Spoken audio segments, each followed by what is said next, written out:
అభ్యర్థి కురుగొండ్ల రామకృష్ణ నామినేషన్ కార్యక్రమం అట్టహాసంగా జరిగింది. రామకృష్ణకు మద్దతుగా 50,000కు పైచిలకు కార్యకర్తలు, అభిమానులు తరలివచ్చారు. భారీ జనసందోహం మధ్య జరిగిన ఊరేగింపుతో పట్టణ వీధులు కిక్కిరిసిపోయాయి.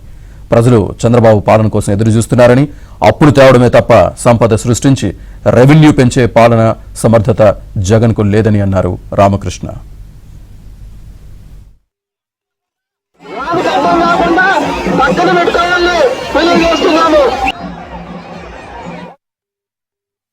ఈరోజు నామినేషన్ ఇచ్చి వచ్చినటువంటి ప్రతి ఒక్కరు కూడా పేరు పేరున పాదాబంధనం చేస్తూ ఊహించిన విధంగా వెంకటగిరిలో ఈరోజు నామినేషన్కి దగ్గర 40,000-50,000 మంది రావడం అనేది చాలా విశేషం.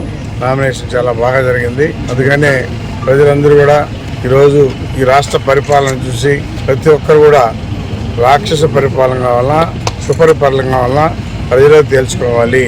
మీరందరూ కూడా తెలుగుదేశం పార్టీకి ఓటేసి, సైకిల్ గుర్తుకు ఓటేసి మంచి పాలన కావాలంటే గెలిపించాలని చెప్పేసి ప్రతి ఒక్కరికి కూడా పేరు పేరున నేను పాదాభివందనం చేస్తూ ఊరుకుంటా ఉన్నా. ఎందుకంటే ఈ 5 సంవత్సరాలు చూశారు ప్రజలందరూ కూడా విసిగిపోయినారు.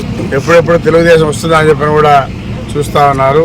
ఖచ్చితంగా తొందరలోనే తెలుగుదేశం పార్టీ వస్తుంది. ప్రజలకి సురక్షిత ఉంటారు. రాష్ట్రాన్ని ఏ విధంగా అభివృద్ధి చేయాలో చంద్రబాబు నాయుడు ముందుకు తీసుకెళ్తారని చెప్పి తెలియజేస్తా ఉన్నా.